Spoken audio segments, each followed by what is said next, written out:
अब तक का सारांशरूप चर्चा। सबसे पहले 4.5 गाथाओं में पंच परमेष्टियों को, हर क्षेत्र के परमेष्टियों को स्मरण किया है और याद करके उनको नमस्कार किया। और प्रयोजन अंतिम पंक्ति में, 5वीं गाथा की अंतिम पंक्ति में ये कह दिया कि भाई मुझे अपने शुद्धोपयोग की प्राप्ति करनी है, मेरे ज्ञान दर्शन स्वभाव को मैं अब प्राप्त होता हूँ, अर्थात मेरे ज्ञान दर्शन आश्रम को मैं प्राप्त होता हूँ। 6वीं गाथा से वहां पर कह दिया कैसा है वो ज्ञान दर्शन आश्रम, जिससे मोक्ष सुख की प्राप्ति होती है। 7वीं गाथा में कह रहे हैं कि वो आत्मा जो जिस भाव से परिणमित होता है वो आत्मा वही होता है, अर्थात तत् कालम तम मयंती परिणतम। जिस भाव से युक्त आत्मा है वह आत्मा वही है, अर्थात भाव और ध्रुव द्रव्य ये अलग अलग नहीं होते हैं।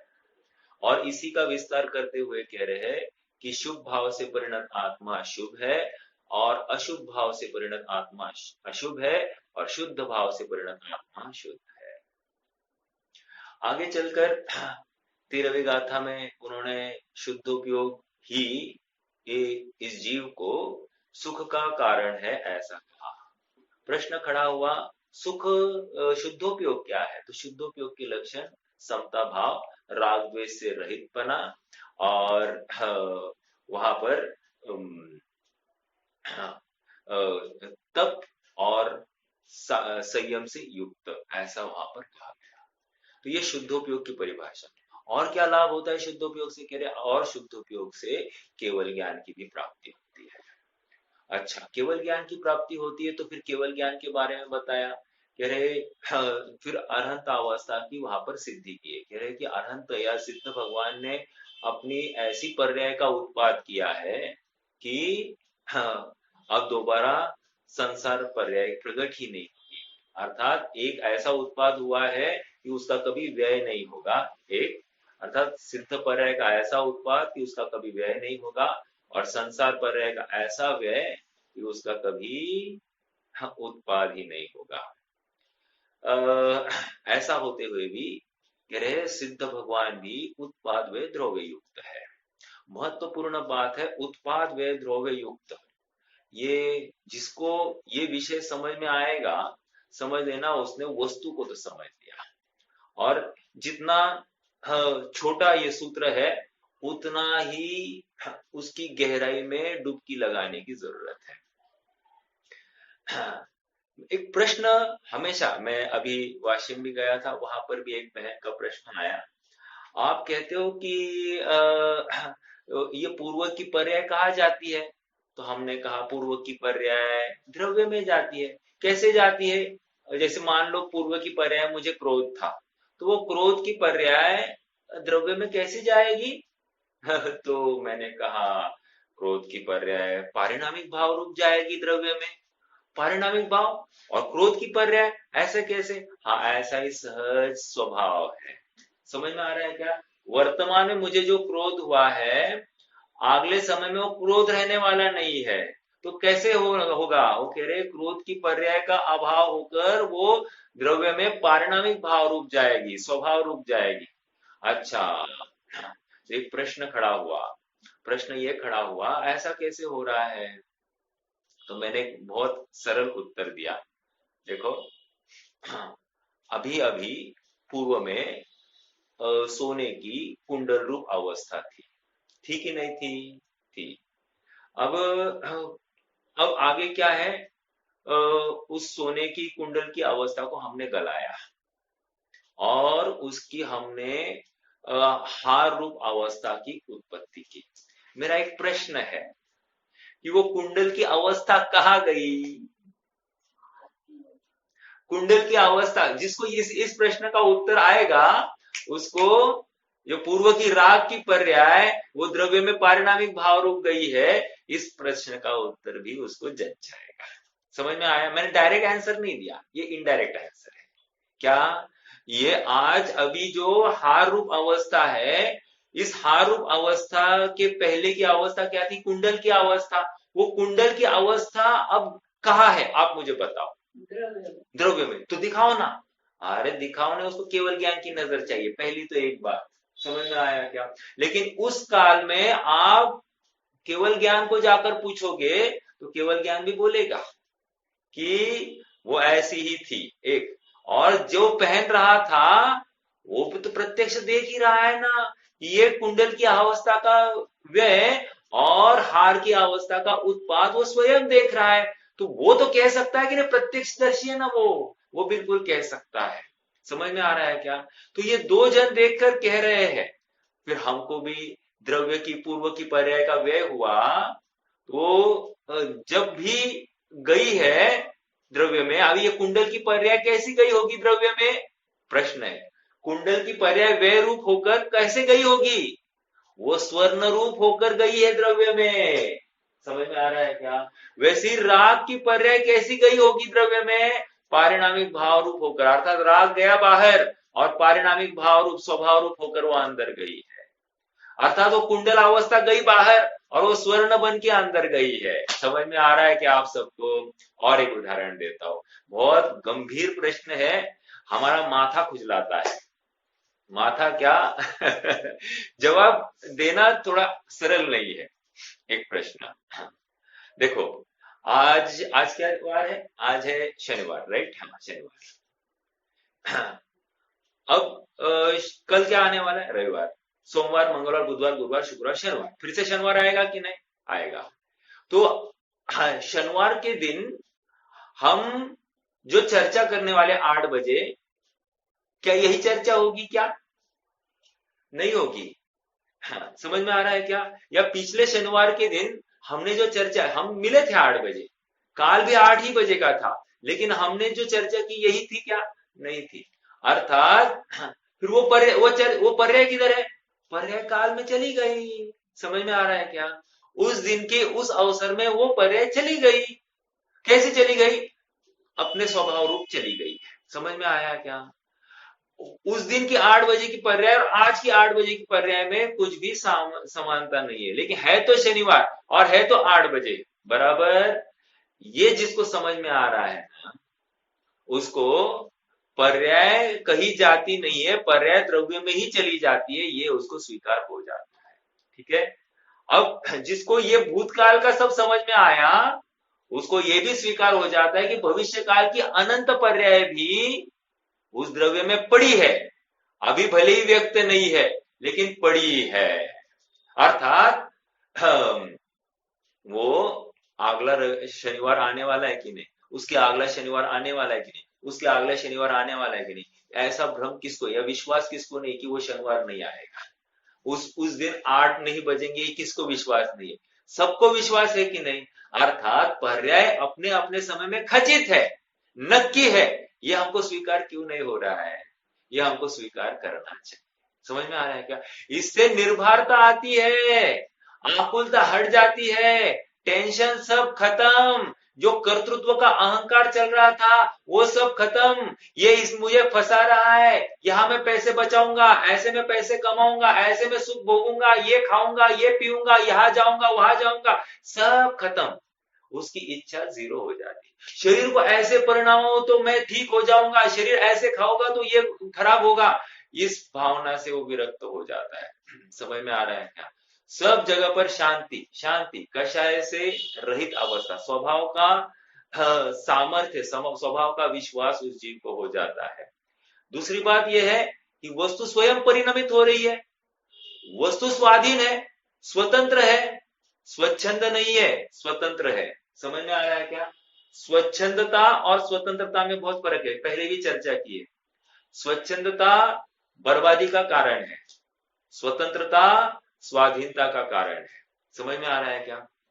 स्वाधीनता अर्थात उत्थान, स्व उत्थान का कारण है, स्वतंत्रता का निर्णय, स्वतंत्रता का अनुभवन, स्वतंत्रता की स्वीकृति स्व उत्थान का कारण होती है।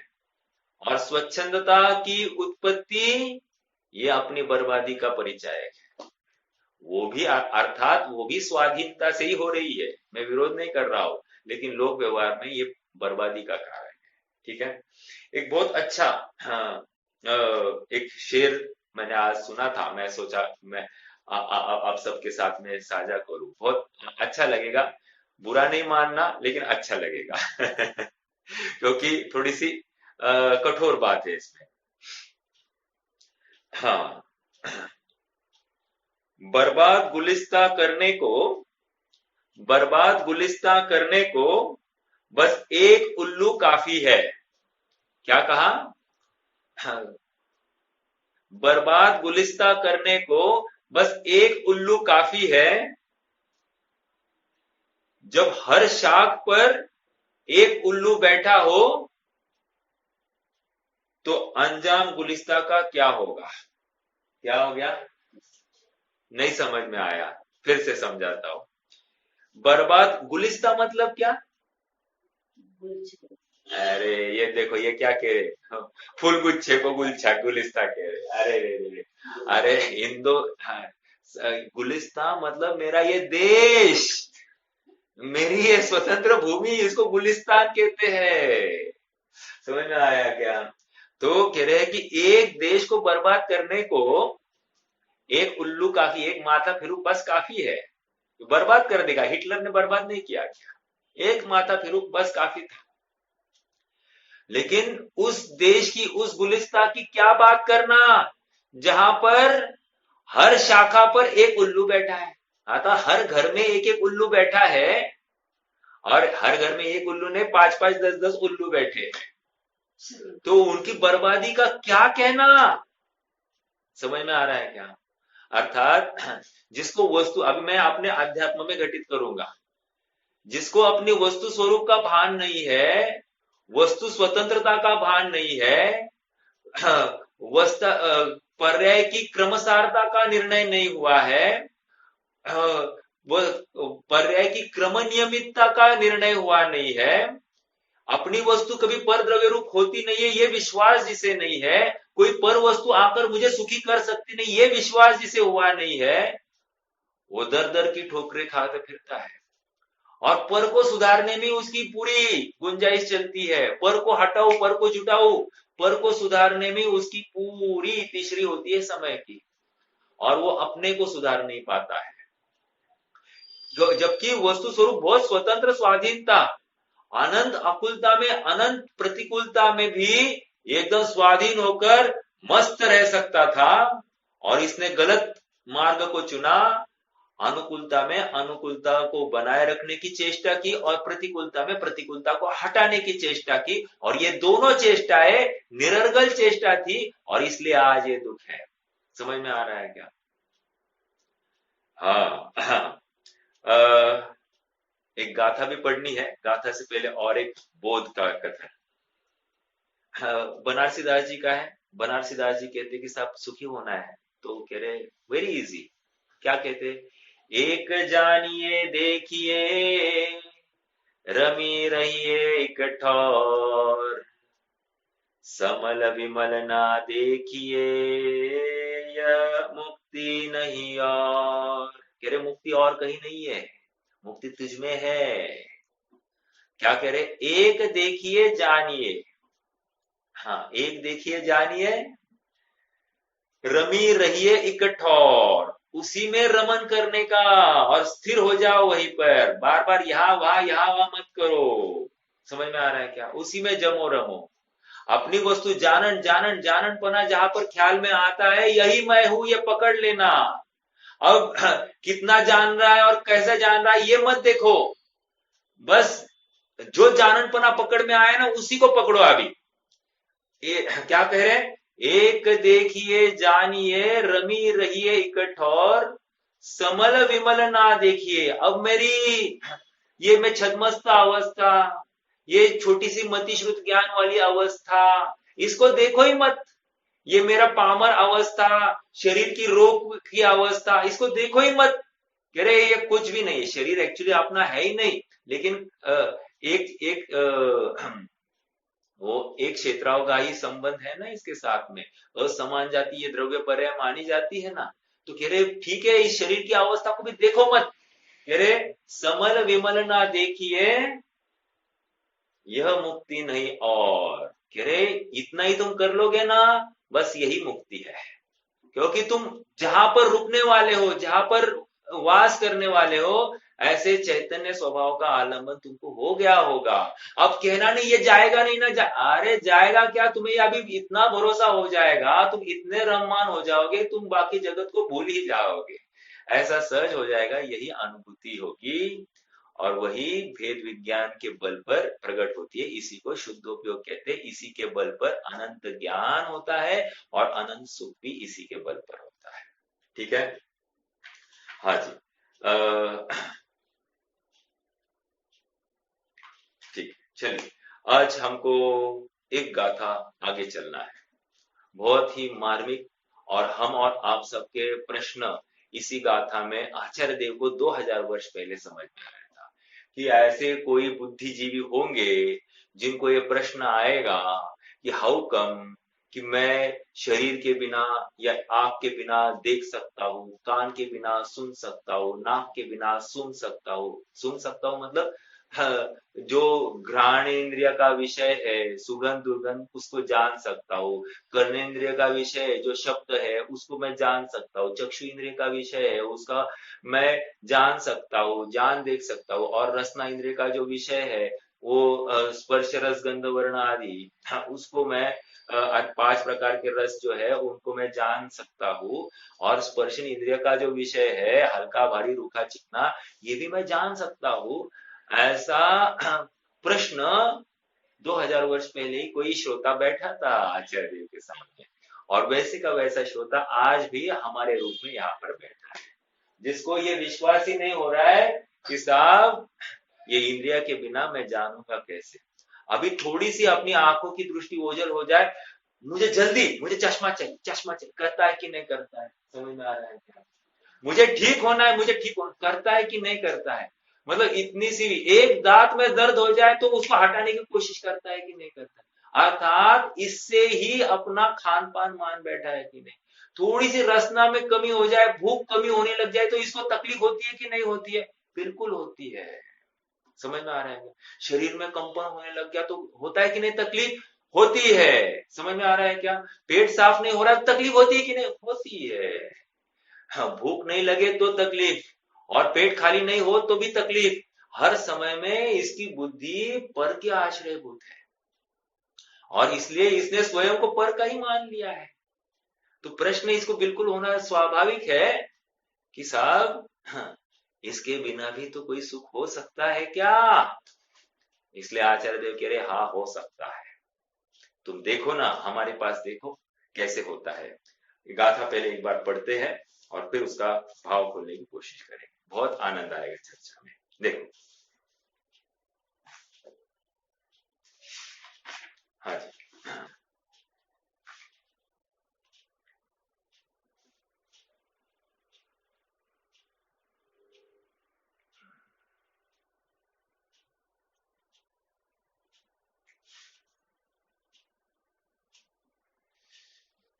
हम्म, क्या पेज नंबर है इसमें? 18 पेज गाथा 18 तो हो गई थी कल, 19 है आज, है ना? हाँ जी, 19 20। अपन 19 ही पढ़ते हैं, जरूरत पड़ी तो 20 पढ़ेंगे, है ना? हाँ जी। देखो क्या कह रहे हैं।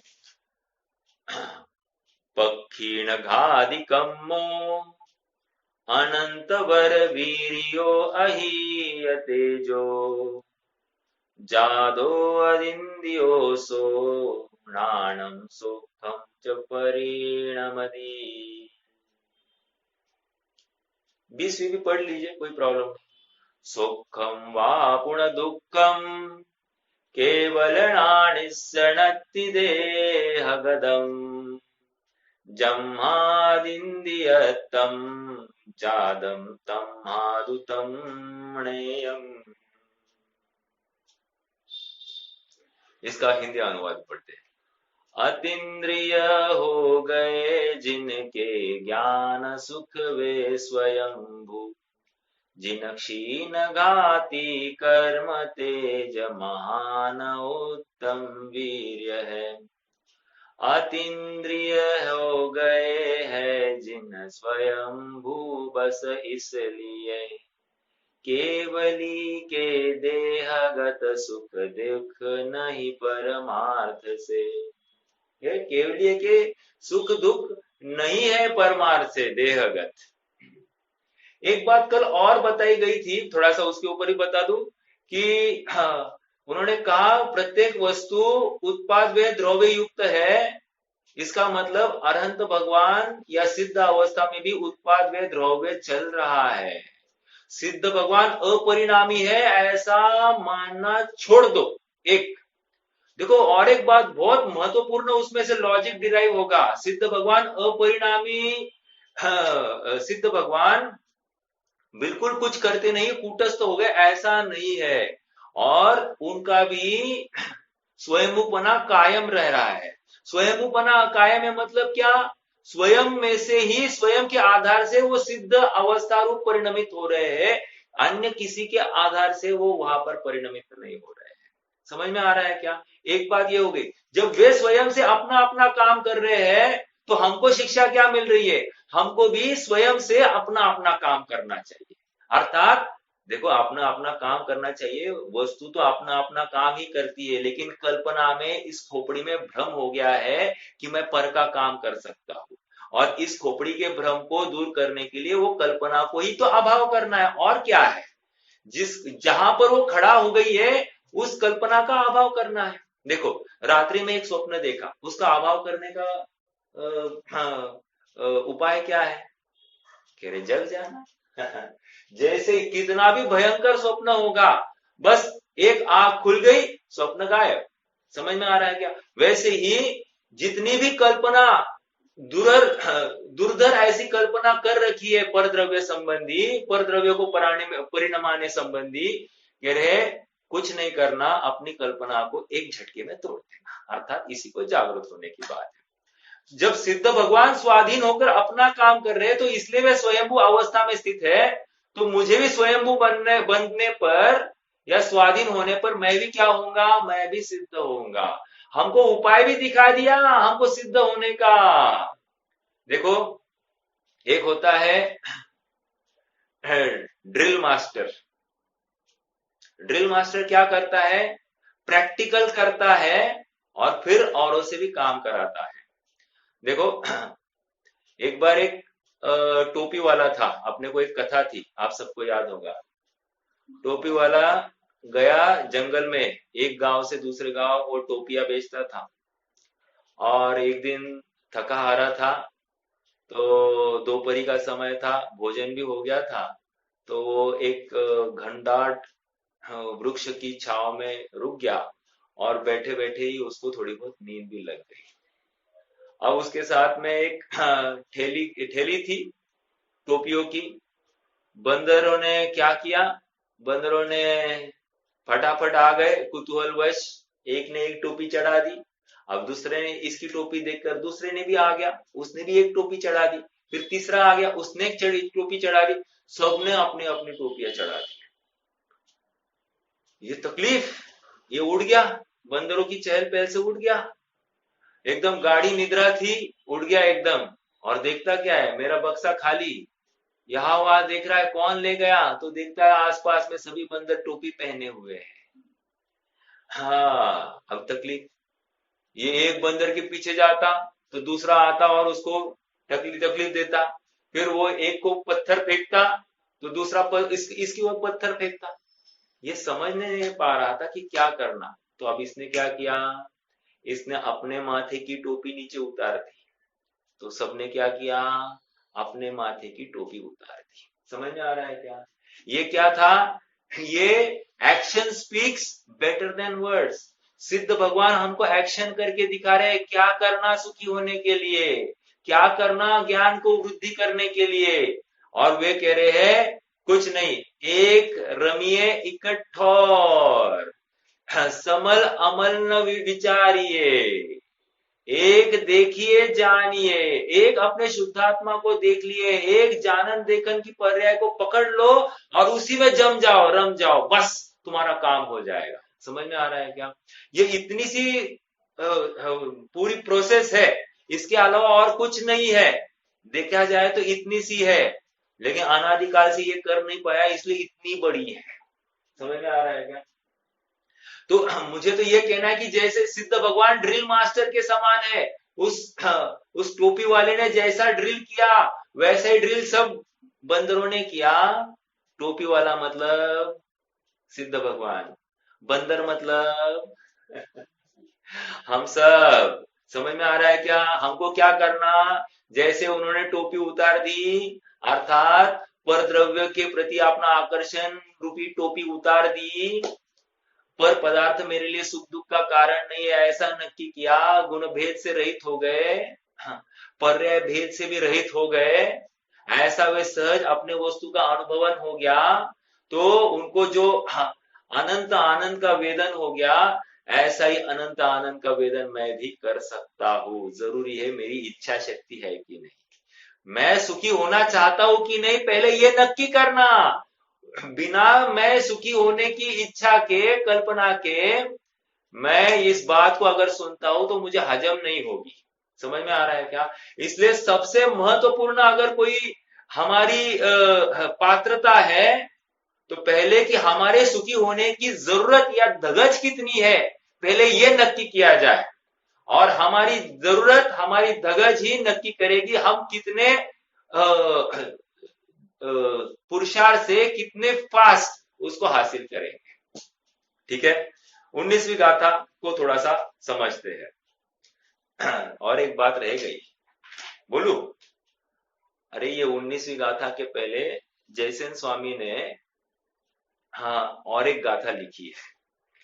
जयसेन स्वामी के तात्पर्य वृत्ति में एक गाथा और मिलती है, जिसको अभी अभी चलो इसका अपने चर्चा चालू की है, मैं बाद में उसकी चर्चा करूंगा। हालांकि आप सबको बता दूं, वो जो गाथा है उसमें कुछ नहीं, उन भगवान को नमस्कार है जिनको 3 लोग के मुखिया नमस्कार करते हैं, ऐसी बात आ गई। इसलिए हे भाई, तुम्हें यदि तुम्हारे मोह का क्षय करना है, कर्मों से रहित होना है, तो तुम भी उनको नमस्कार करो। समझ में आया? इतनी सी बात वहां पर आई है। ठीक है, मैं अपन समय सापेक्ष की चर्चा करेंगे, लेकिन वहां पर भी अपेक्षा ये है, वो कह रहे हैं कि ये किसी अपेक्षा क्षेपक गाथा है। एक दूसरी अपेक्षा ये लगाई गई है विद्वानों द्वारा कि ये मध्य मंगलाचरण है। मध्य मंगलाचरण मतलब क्या? मंगलाचरण मध्य में भी होता है क्या? हाँ, हो सकता है। अरे अमृत चंद्र स्वामी ने तो प्रत्येक अधिकार के स्टार्टिंग में और एंड में दोनों जगह पर उन्होंने मंगलाचरण किया है। समय सार के जितने अधिकार आप देख लेना, मैं उस परम ज्योति को नमस्कार करता हूं जिसके बल पर भेद विज्ञान खड़ा होता है। समझ में आ रहा है क्या? हाँ, तो हर जगह पर वे उस ज्योति को नमस्कार करते हैं।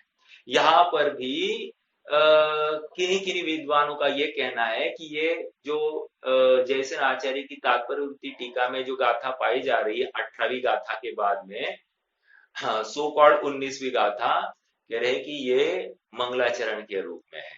क्यों? ऐसी की ऐसी बात तो पहले ही क्या आए है ना, अभी नवीनता से यहाँ पर क्या नवीनता आई? कोई नवीनता नहीं थी, इसलिए उसके लिए ज्यादा एफर्ट डालने की जरूरत नहीं है। अब आई है तो उसको हमने पढ़ लिया। कोई कोई कहते ये क्षेपक गाथा है, कोई कहते ये मध्य मंगलाचरण है।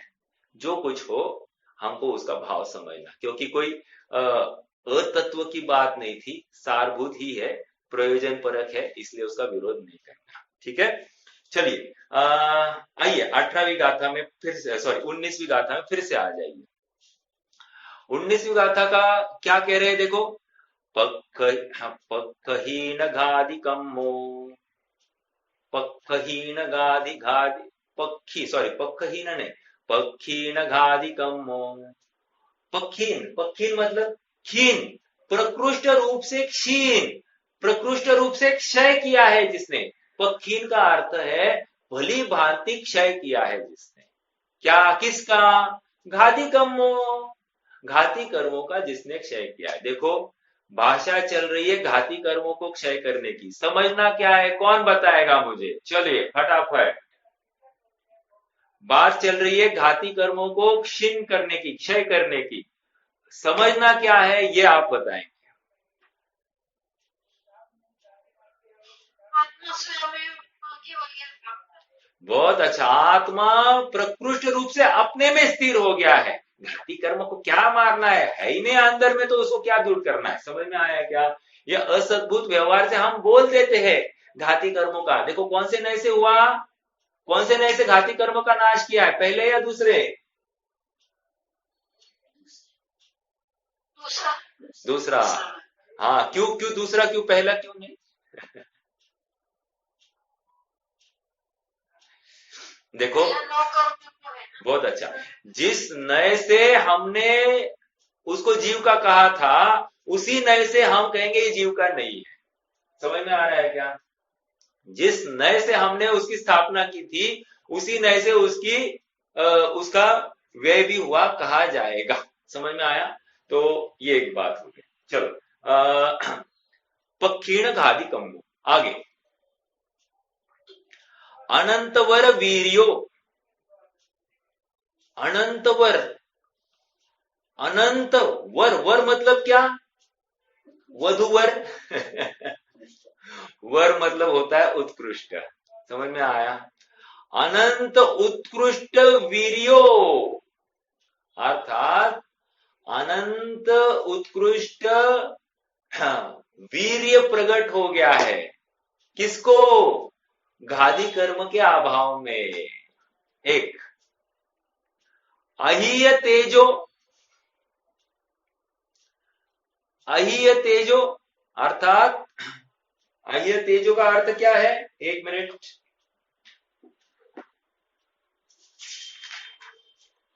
हाँ जी,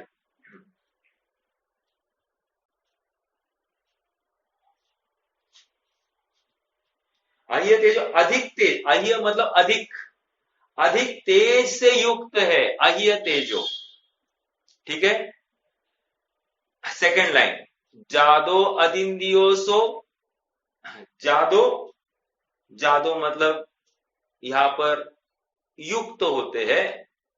अदिंद्रिय, अतीन्द्रिय होने से, अतीन्द्रिय हो गए हैं, जादो मतलब हो गए हैं, अतीन्द्रिय होने से सोनाणम सोखम च परिणमति। इसलिए हाँ, वे ज्ञान और सुखरूप परिणमित हो गए हैं। क्या आ गई अभी इन शॉर्ट इस गाथा का भाव?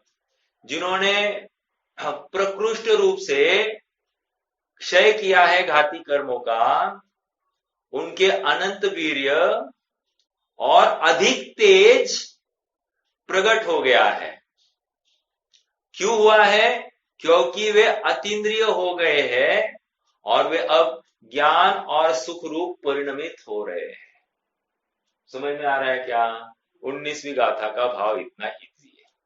देखो, आचार्य कुंद कुंद इतनी सी गाथा लिखकर चले गए, और परवर्ती आचार्यों ने कितना खुलासा किया आप देखिए ना।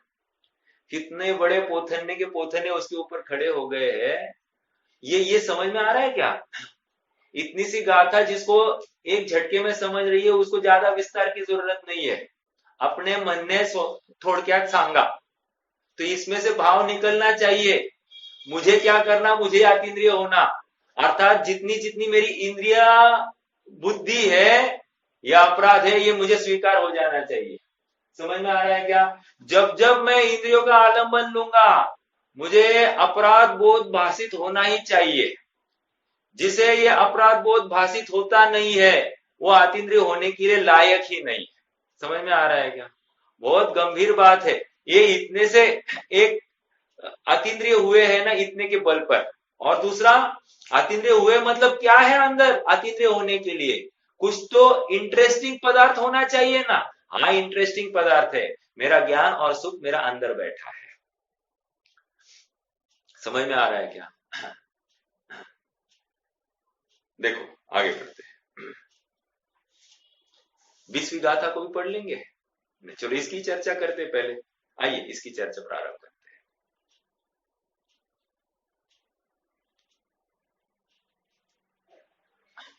जिसके घाती कर्म क्षय हो चुके हैं, जो अतीन्द्रिय हो गए हैं, जिनका तेज अधिक और वीर्य उत्तम है, ऐसे वे स्वयंभू भगवान आत्मा ज्ञान और सुख रूप, सॉरी, ऐसे वे भगवान आत्मा, भगवान और आत्मा अलग अलग नहीं, ये शब्द में थोड़ा सा प्रॉब्लम है। ऐसे वे स्वयं भगवान आत्मा, एक शब्द है भगवान आत्मा, ज्ञान और सुख से, देखो थोड़ा सा शब्द में आगे पीछे कर दो तो उसका अर्थ भी बदल जाता है। ऐसे वे स्वयं भगवान आत्मा, अब बोलने में कितनी तकलीफ हो गई, गलत हो गया ना, अर्थ ही अलग निकाल रहा है। ऐसे वे स्वयं भगवान आत्मा ज्ञान और सुख रूप परिणमन करते हैं।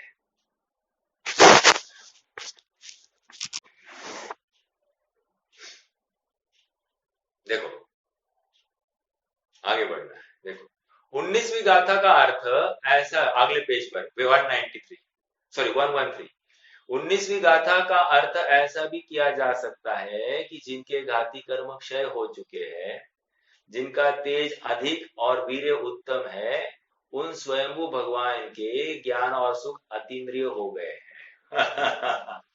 दो बातें समझ में आ रही क्या? हाँ, देखो देखो देखो, दो अपेक्षा कहे गए हैं। पहली अपेक्षा, वे ज्ञान और सुख रूप परिणमित हो गए हैं, ये एक अपेक्षा। और दूसरी अपेक्षा, उनके ज्ञान और सुख स्वभाव रूप हो गए हैं, ये दूसरी अपेक्षा। हाँ, कौन सी अपेक्षा ज्यादा स्ट्रांग है? देखो देखो, मैं और समझाता हूं। पहली अपेक्षा वस्तु स्वरूप की अपेक्षा है, तब कालम तम मयंती पंडितम, अर्थात जो शुद्ध भाव से युक्त हो गया है, जो शुद्धोपयोग से परिणमित हो गया है, वो ज्ञान और सुख को प्राप्त हुआ ही है, अर्थात वो केवल ज्ञान से जो परिणमित हुआ है वो केवल ज्ञान ही है, जो अनंत सुख से परिणमित हुआ है वो अनंत सुख ही है, ऐसा पहला अर्थ निकल रहा है। अब दूसरा अर्थ क्या कर रहे हैं, कह रहे वो जो ज्ञान पर्याय है उसने पर का आलंबन छोड़ दिया और स्वभाव सन्मुख हो गए। पर का आलंबन मतलब चक्षु इंद्रिया का, कर्ण इंद्रिया का, रसना इंद्रिया का, स्पर्शन इंद्रिया का, मन का, सबका आलंबन छोड़ दिया और वो अंदर गई है, इसलिए वो अतीन्द्रिय, वो ज्ञान अतीन्द्रिय हो गया है। एक, अब जब ज्ञान अतीन्द्रिय हो गया है, वो इंद्रियों का आलंबन ही नहीं ले रहा है, तो सुख कैसा है? तो कह रहे सुख भी अतीन्द्रिय है। अरे सब कुछ अतीन्द्रिय हो गया है, अब पर का आलंबन ही नहीं, पर में अपनत्व स्थापित ही नहीं हुआ है, पर रूप ही भाषित हो रहा है। तो जहां पर में परत्व आ जाता है, स्व में स्वत्व आ जाता है, वो उत्कृष्ट, वो अवस्था प्रकट करने के लिए समय नहीं लगता है। आज अभी इस वक्त हम भी सिद्धो जैसा ऐसा अतीन्द्रिय सुख का रसपान कर सकते, ये विश्वास हमको अभी वर्तमान में आना चाहिए। जब तक इंद्रिया की हुजूरी, जी हुजूरी हमारी चलती रहेगी, इंद्रिया की अधीनता हमें स्वीकार है, तब तक हमको अपनी स्वाधीनता का विश्वास नहीं होगा। देखो आज मेरी बात हो रही थी, तो क्या हुआ कि एक भाई ने मुझे पूछा कि भाई आपके यहाँ पर कोई किसी साधर्मी के थोड़ा सा अर्थार्जन का कोई व्यवस्था हो सकती है क्या? मैंने कहा होने की तो सब कुछ हो सकता है, विरोध क्या है? हर एक के लिए हर एक फील्ड ओपन है, तो उसका पुण्य उसका कितना साथ देता है वो अलग बात है, लेकिन व्यवस्था तो होने को कोई विरोध नहीं है। तो मैंने उनको पूछा क्या हुआ, कारण क्या है? कह रहे कि यहाँ पर संस्था में थोड़ा सा उनको थोड़ा सा अपना स्वाभिमान उनका टूट गया है। स्वाभिमान टूट गया है मतलब क्या, कि उनको थोड़ा सा उपेक्षित किया गया है, और उपेक्षित किया जाने पर भी वे वहीं पर बने रहे हैं। जो कि देखो मान लो हम आपके घर आए और आपने हमारा आदर आतिथ्य नहीं किया, तो हमारा स्वाभिमान को ठेस है कि नहीं? तो जिसको अपने इस स्वाभिमान को ठेस ठेस भाषित होती है, वही जीव को अपनी महिमा है, मतलब शरीर सापेक्ष भी महिमा उसी जीव को हो सकती है, और वही जीव अपने शरीर रहित आत्म वस्तु की भी महिमा कर सकता है। आप कितने जन समझ रहे हैं मेरी बात को? जिसे पर में अपनी निंदा को गौन करके दीनहीन होकर किसी के सामने पड़ा रहता है, वो कैसे आत्मविश्वास से युक्त होगा? नहीं हो सकता है। मैं इतनी बात क्यों कर रहा हूं? यहां पर जो इंद्रिय के अधीन गया है, इंद्रिय की जी उजरी करता है, उनकी दीनता में उनके फेंके हुए टुकड़े पर ये पलटने की कोशिश करता है, इंद्रिय की अधीनता से ही मैं सब जानूंगा और भोगूंगा। ये जब तक इसकी वृत्ति है, तब तक ये स्वाधीन अपने चैतन्य सामर्थ्य को देखने के लिए इसकी ताकत तैयार नहीं हुई है। भले ही जानता है, सुनता है, स्वाध्याय करता है, मैं सुख का पिंड हूं, लेकिन इसको आत्मविश्वास कहा है कि मैं सुख का पिंड हूं। इसको कहा कि तू भोजन बिना अन्न आहारी स्वरूपी है, लेकिन भोजन करते समय में कितनी आसक्ति है, इससे ही मेरा स्वास्थ्य है, इससे ही मैं बना रहूंगा, इस मान्यता से उस भोजन को ग्रहण कर रहा है। कह रहे गया, इसको पराधीनता से अब कोई बचा नहीं सकता, इसको स्वाधीनता की महिमा नहीं आ सकती। जिसको ये विश्वास ही नहीं है, freedom is my birth right, स्वतंत्रता यह मेरा जन्म सिद्ध हक है और वो मैं हासिल करूंगा ही, तब तक वो स्वतंत्र हो नहीं सकेगा। स्वतंत्रता मेरा जन्म सिद्ध अधिकार है, ऐसा कहने के बाद 30-40 साल लगे हैं इस भारत को आजाद होने के लिए। तो ओवरनाइट होने वाली नहीं है ये चीजें। आज वर्तमान में प्रथम चोट में जिस समय में मैं भोजन कर रहा हूं, उस समय में अपने अनाहारी स्वभाव का निर्णय करना है। भोजन से सुख नहीं होता है, इसका विश्वास आज मैं करूंगा, तब जाकर कल मेरा भोजन छूटने वाला है, तब जाकर मेरी अनाहारी अवस्था प्रकट होने वाली है, तब मेरा अतीन्द्रिय सुख प्रकट होने वाला है। समझ में आ रहा है क्या? सुख भोजन से नहीं आता है, ये विश्वास हुए बिना मैं भोजन में सुख की कल्पना तोड़ नहीं सकता। समझ में आ रहा है? सुख भोगों से आता है, ये कल्पना तोड़े बिना मैं भोगों को भोगने की वांछा को तोड़ नहीं सकता। बहुत बोर हो गए, अब घर के बाहर निकलना है, मुझे यहाँ घूम के आना है, पैर फ्री करना है, ये जिसको लग रहा है, उसने मालूम है क्या किया है? उसने अपने इंद्रियों की अधीनता स्वीकार कर ली। हाँ, थोड़ा पैर फ्री करके आ जाओ, ये जिसने कह दिया है, उसने मानो अनंत विपदा अपने माथे पर मोड़ ली है, क्योंकि उसने अतत्व का श्रद्धान किया है। अतत्व का श्रद्धान मतलब जो शरीर है ये मुझे सुख देगा, ऐसी श्रद्धान उसने कर ली है। समझ में आ रहा है? और यही इसके दुख का कारण बनने वाला है। अगर ऐसा होता, मैंने बहुत पढ़ाई की है, अब मैं उठकर थोड़ा फ्री होकर थोड़ा रिलैक्स होकर आता हूं, इसका मतलब मुनिराजों को मेरी बहुत देर सामायिक हो गई, अब मैं उठ जाऊं और मैं थोड़ा टहल फैल कर आ जाऊं। ऐसा ऐसा करना है क्या उनको? उनको दिन रात एक ही स्थान पर बैठकर, एक ही स्थान में, मान लो पद्मासन में बैठ गए हैं, तो पद्मासन में बैठकर ही उनको अब वो मुद्रा भी चेंज नहीं करने का भाव आता है। ओ कितनी उसकी आनंद में वो डूबे होंगे उस आत्म वस्तु के, वो आतीन्द्रिय सुख में क्या वो भरा होगा, ये उनको जाकर देखो। हमको थोड़ी सी एक मुद्रा में ज्यादा देर बैठ जाए, वो मुद्रा हटाने का भाव हो गया, ये हमारे दुख की निशानी है, इंद्रिया की अधीनता की निशानी है। और यहाँ पर कह रहे हैं कि इंद्रिया की प्रवृत्ति में तुझे सुख नहीं है, वो दुख है, ये बात तो कुछ स्वीकार कर। और ये क्या करता है? थोड़ी सी पैर की एक मुद्रा चेंज करने में सुख की कल्पना कर बैठा है, ये इसका मिथ्यात्व छुपा है। समझ में आ रहा है क्या?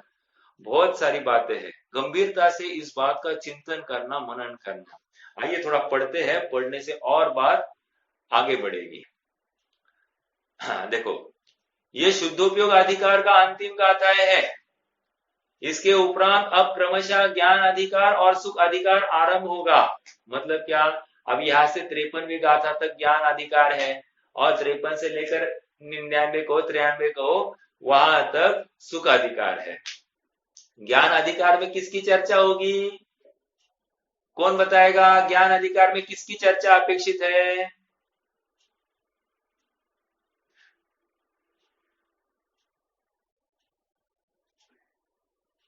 बोलिए।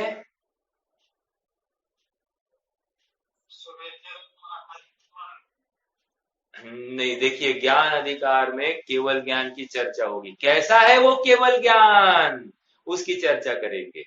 और ऐसा फिर वो केवल ज्ञान को समझकर हमको क्या करना? ऐसा केवल ज्ञान जैसा सामर्थ्य तुम्हारे ज्ञान में अभी वर्तमान में विद्यमान है, ये तू स्वीकार कर। समझ में आया? ये केवल ज्ञान मतलब ज्ञान अधिकार। और फिर सुख अधिकार में वो केवल ज्ञानी का सुख का निरूपण यहाँ करेंगे और कैसे कहेंगे? ऐसे सुख से लबालब तू अभी वर्तमान में भरा है, चाहे तो अब डुबकी मार और अभी गोता मार के अभी इसका पान कर ले। तस्वीरे खुदा दिल के आईने, क्या है? तस्वीरे खुदा दिल के आईने में है, गर्दन झुका दी और उसका दर्शन कर लिया। समझ में आया? वहां तो रहीम कह रहे हैं, गर्दन झुकाने की बात करते, कह रहे हमको अब वो गर्दन का भी क्या है, अकड़ आ गई है, सर्वाइकल हो गई है, तो गर्दन झुकाने की भी हमारे शरीर में अगर पात्रता नहीं है तो डर मत बंदे, तू है बिना गर्दन झुकाए भी दिल के आईने में झांक सकता है, ऐसा जिनागम का तत्व ज्ञान कहता है। इसलिए गर्दन झुकाने की कल्पना क्यों? गर्दन तू नहीं है, गर्दन तुझ में नहीं है, ऐसा कहने वाला एक अपना तत्व ज्ञान है। इस तत्व ज्ञान का तुम्हें बहुमान आना चाहिए, और जिसे बहुमान आएगा वो सुख को भोगेगा ही भोगेगा। समझ में आ रहा है? उसको पराधीनता लवलेश भाषित नहीं होती है। ठीक है, देखो क्या कह रहे हैं।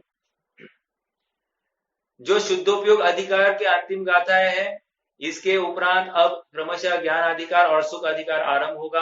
आगामी अधिकारों की विषय वस्तु का संकेत इन गाथाओं में आ गया है। इन गाथाओं में यह स्पष्ट किया गया है कि अनंत भगवान के 4 घातीय कर्मों के नाश हो जाने से उनके ज्ञान और सुख अतीन्द्रिय पने को प्राप्त हो गए हैं। इस कारण उनके पुण्य पाप के उदय से होने वाले देहगत सुख दुख नहीं होते। वे स्वयंभू सर्वज्ञ भगवान अनंत अतीन्द्रिय आनंद और क्षायिक भाव रूप अनंत ज्ञान के धारी हो गए हैं। उनका यह अतीन्द्रिय ज्ञान व सुख कैसा है, इस बात का विशेष वर्णन आगामी अधिकारों में वे स्वतंत्र रूप से किया जाएगा। हाँ, अब देखो तत्व प्रदीपिका की बात। अब तत्व प्रदीपिका में इस प्रकार स्पष्ट किया है इसका भाव। शुद्धोपयोग की सामर्थ्य से जिसके घाती कर्म क्षय हो गए, फर्स्ट थिंग शुद्धोपयोग। हाँ, सबसे प्रबल साधन कौन? कह रहे आत्मा कर्ता, केवल ज्ञान और अनंत सुख, यह कर्म। तो कर्म किसको दिया जाएगा? स्वयं आत्मा को ही दिया जाएगा। 2, आत्मा ही करण। क्या करण? शुद्धोपयोग रूप करण।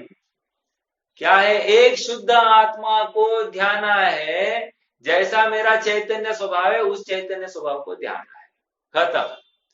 ये चैतन्य स्वभाव का निर्णय जिसे हो गया, वो वही उसका साधन है। और आगे चलो, कह रहे किसके लिए कर रहे हो ये सब? संप्रदान। किसके लिए कर रहे हो? अरे सुखी भोगने के लिए। संप्रदान स्वयं के लिए कर रहे हैं। किस में से कर रहे हो? ये शुद्धोपयोग की पर्याय को ही, अर्थात ये उपयोग में ही, इस ज्ञान दर्शन की अवस्था में ही कुछ करना है, उसमें से ही उसी पर्याय को थोड़ा रिफाइन करके अब आत्मा में से ही अब मैं क्या करने वाला हूं? केवल ज्ञान प्रकट करने वाला हूं। और किसके आधार से? अपनी स्व वस्तु के आधार से।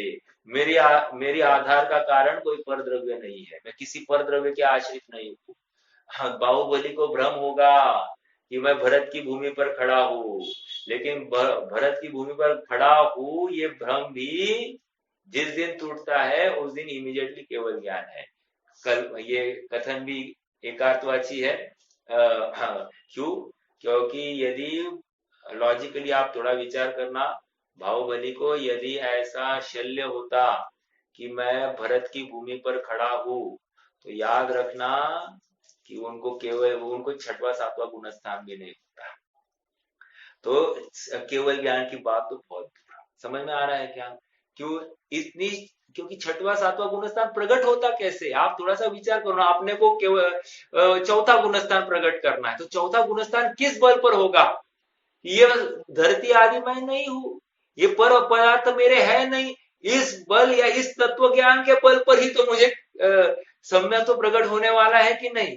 अब बाहुबली जैसे भावलिंगी संत जो छठवें सातवें गुणस्थान में झूल रहे थे 1 साल से, उनको ऐसा शल्य हो सकता है क्या? और महाव्रती को ऐसा शल्य होता है क्या? निशल्य व्रति का क्या अर्थ होता है? फिर तत्वार्थ सूत्र की वो गाथा का सूत्र का अर्थ क्या निकलेगा? अपन ने काफी चर्चा विस्तार से की है, लेकिन चूंकि ये उदाहरण मेरे मुख से आ गया तो मुझे फिर से उसका स्पष्टीकरण देना पड़ रहा है। तो बाहुबली ने क्या किया होगा? बाहुबली ने निस्वभाव का आलंबन किया होगा। जितने जितने बार शुद्धोपयोग का प्रयास किया, उतना बार उतनी उतनी बार उनको विशेष सुख की अनुभूति हुई है। और जितनी जितनी बार शुद्धोपयोग से च्युत हो गए, उतनी उतनी बार वे अपने विशेष सुख से च्युत हुए होंगे। समझ में आ रहा है क्या? हमको भी यदि सुखी होना है तो सबसे पहले हमको शुद्धोपयोग को प्रकट करना है। एकमात्र यही उपाय है। सुखी होने का उपाय शुद्धोपयोग है। सुखी होने का उपाय बहुत सोना नहीं है। सोना मतलब निद्रा, और बहुत सोना मतलब वो द्रव्य सोना, ठीक है? दोनों नहीं है। सुखी होने का उपाय बहुत रुपया पैसा कमाना नहीं है। सुखी होने का उपाय स्त्री पुत्र मकान आदि अपने अनुकूल होने जैसा नहीं है। सुखी होने का उपाय पर पदार्थ मेरे अनुकूल बने ऐसा नहीं है। सुखी होने का उपाय ये शरीर स्वस्थ रहे ये नहीं है। सुखी होने का उपाय कोई प्रतिकूलता ही मुझे ना आए ये नहीं है। सुखी होने का उपाय सभी मेरे नौकर चाकर मेरी आज्ञा में रहे, मेरे पास 2-4 कंपनियां हो, 2-4 गाड़ियां हो, ऐसा बिल्कुल नहीं है। सुखी होने का उपाय अर्थात क्या मैं किसी राज्य का अधिपति हूं, ऐसा नहीं है। सुखी होने का उपाय मेरी बहुत आज्ञा चलती है, ऐसा नहीं है। सुखी होने का उपाय मेरा ये प्रवचन आपको बहुत अच्छा लगे ये नहीं है। मेरा सुख आपके आश्रित है ही नहीं।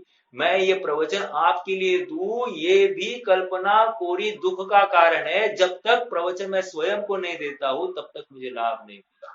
समझ में आ रहा है? मैं किसी की बात को सुनता हूं ये पराधीन की बात नहीं है, मैं स्वयं समझता हूं। ऐसा निर्णय जिसे होता है वही सच्चा श्रोता है और वही सुखी होने के लिए पात्र है। ये सारी बात मेरे लिए आई है, मुझे इसका रसपान करना है। इस बुद्धि पूर्वक जो इस बात को सुनता है और वैसा अनुभवन करता है, बाहर से सुख आता नहीं है, सुख अंदर से ही बाहर प्रकट होने वाला है। ये जिसे विश्वास है वही अंदर झांकेगा। समझ में आ रहा है क्या? तिजोरी में हाथ कौन डालता है? जिसको ये विश्वास है कि आपने तिजोरी में ही माल रखा है, बाहर यहाँ वहां रखा नहीं है।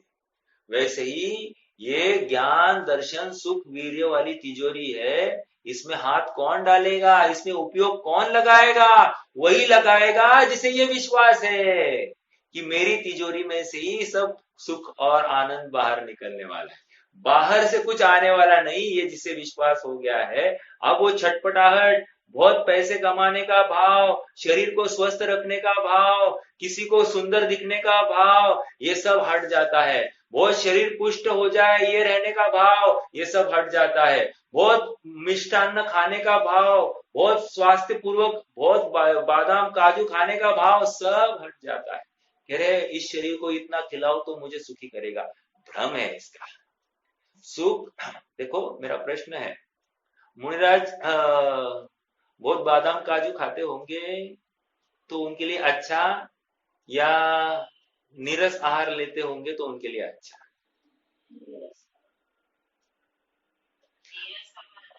देखो बादाम काजू खा लेने से क्या तकलीफ होगी वैसे? देखो कितने समझदारी से हम आंसर दे रहे हैं। हम हमारे लिए अब क्या चाहते हैं फिर? हम हमारे लिए आज के दिन अपना अष्टमी चौदस के दिन तो एटलीस्ट बादाम काजू किशमिश थोड़ी सी तो होना चाहिए। मतलब क्या है थोड़ा सा, अभी व्रत के दिन है तो व्रत के दिनों में बादाम काजू खाए तो थोड़ा सा ताकत बनी रहेगी कि नहीं रहेगी?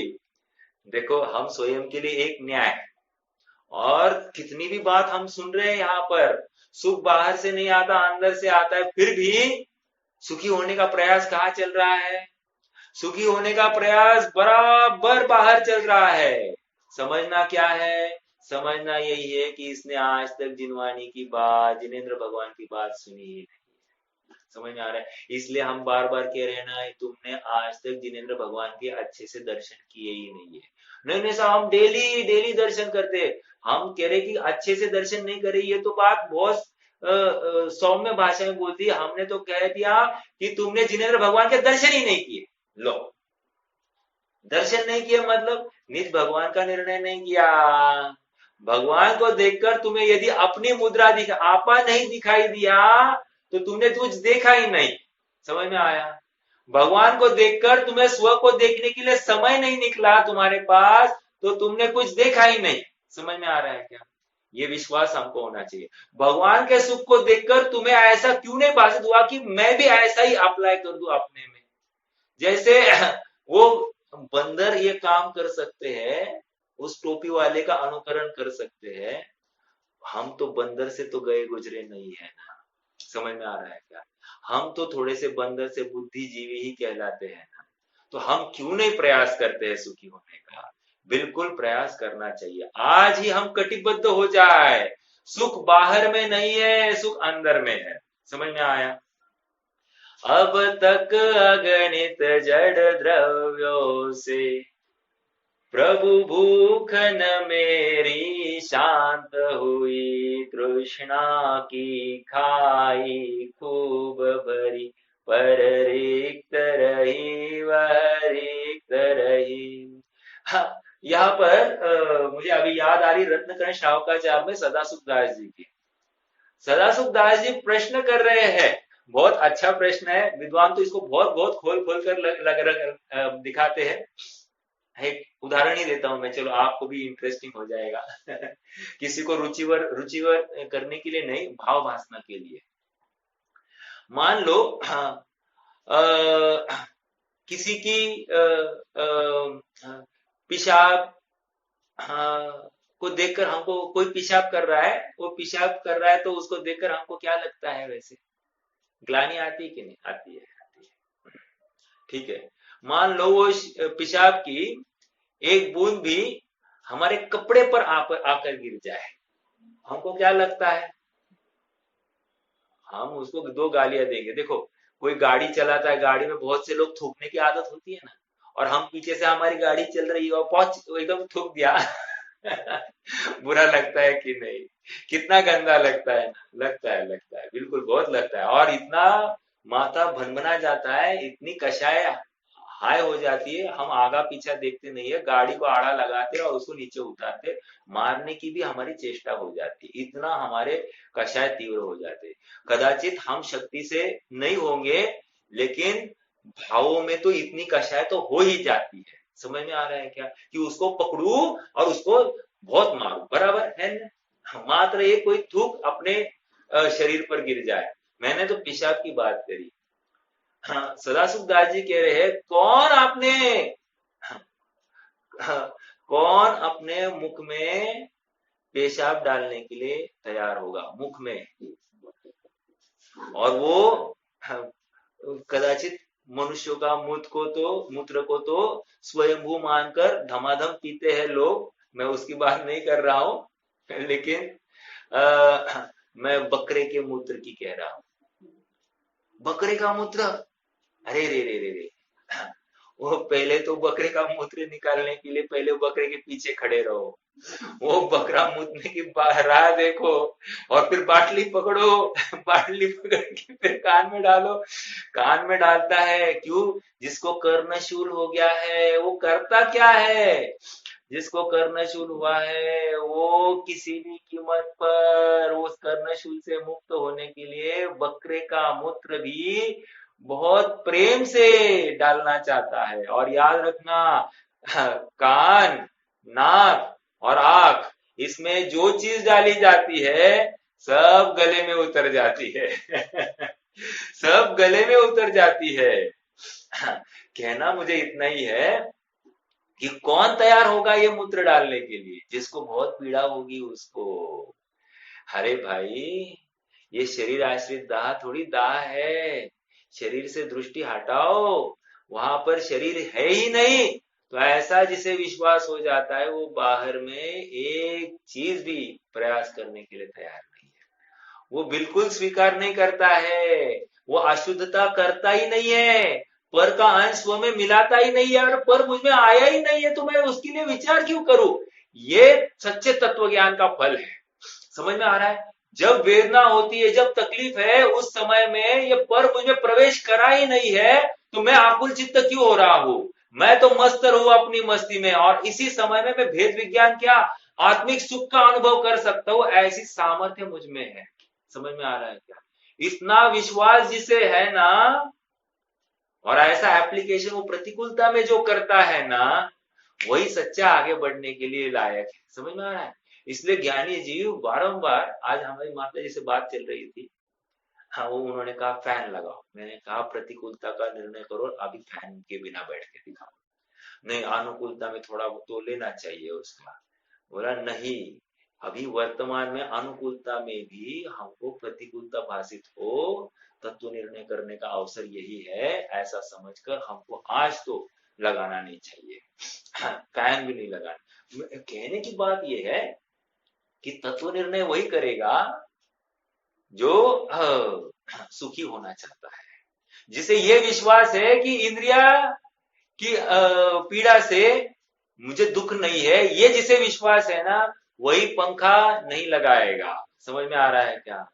चाहे पसीना बरस रहा हो, चाहे पसीने से दुर्गंध आ रही हो, ऐसी अवस्था में भी वो बिल्कुल ये विश्वास के साथ में है कि सुख फैन लगाने से मैं सुखी नहीं होऊंगा, नहीं होऊंगा, नहीं होगा। समझ में आ रहा है क्या? 3 काल में मैं फैन लगाने से सुखी नहीं होऊंगा। ये पसीने आने से मैं दुखी नहीं हूं, ये जिसे विश्वास है उसी को ये विश्वास है कि फैन लगाने से मैं सुखी नहीं होता, क्योंकि उपाय उसने बाहर देखा है और उपाय है अंदर। बस यही तत्व निर्णय है, यही तत्व चिंतन है। तत्व चिंतन कोई बहुत बड़ी चिड़िया का नाम नहीं है, तत्व विचार कोई भेद विज्ञान कोई बहुत बड़ी चिड़िया का नाम नहीं है। अपनी वस्तु की स्वीकृति पूर्वक पर में परत्व स्थापित करना, यही तत्व विचार है, यही भेद विज्ञान है। समझ में आ रहा है क्या? आज के लिए रुकते हैं। सभी जीवों के लिए एक अभ्यास है, इस गाथा का भाव हम अपने जीवन में कैसे उतार सकते हैं, यह हर प्रसंग में हम अपने ऊपर अप्लाई करने की कोशिश करें। This is practical homework for everybody. जो जो ये करेगा, समझना वो सुखी होने के लिए थोड़ा सा तो प्रेरित हुआ है इन आचार्य देव के वचनों को लेकर। यदि ये भी करने के लिए नहीं तत्पर होता है तो समझ लेना तो दुष्ट चित्त है, तू महासंसार 8वीं में भुगतने के लिए तू तैयार हो जा।